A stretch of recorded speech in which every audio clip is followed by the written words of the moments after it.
ঈদুল ফিতরের পরের দিন আমি হাইকোর্ট যে মূল ফটক গেটটির সামনে এবং ঈদুল ফিতরের পরের দিন শিক্ষা ভবনের সামনে বাংলাদেশ সচিবালয়ের সামনের দিকে যে রাস্তা, এই রাস্তা বিভিন্ন দিকে আমরা দেখতে পাচ্ছি, সেই রাস্তাও এখন অনেকটাই ফাঁকা, যেহেতু গাড়ির সংখ্যা খুব কম, মানুষের সংখ্যা খুব কম, জ্যাম নাই।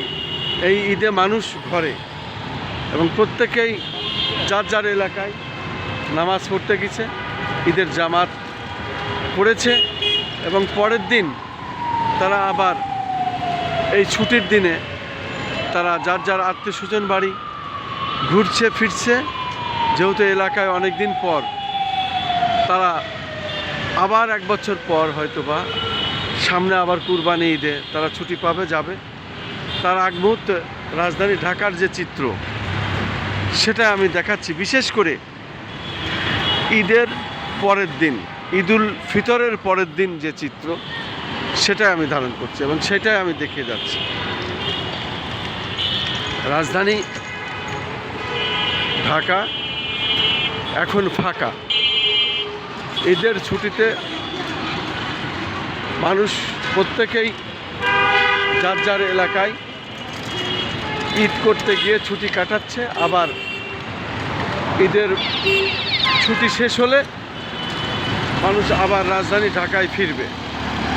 তখন রাজধানী ঢাকা আবার আগের মতো মানুষ দেখা যাবে, গাড়ির জ্যাম দেখা যাবে, ভিড় দেখা যাবে মানুষের, কিন্তু সেটি আর নাই।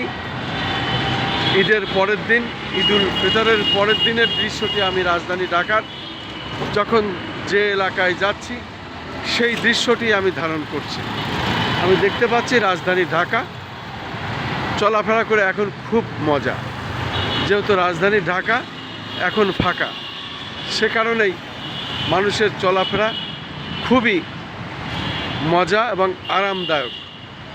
সীমিত খরচে তারা এখন রিক্সা বা অটো চলতে পারছে, পায়ে হেঁটেও যেতে পারছে, যেখানে আর কোনো সমস্যা নাই।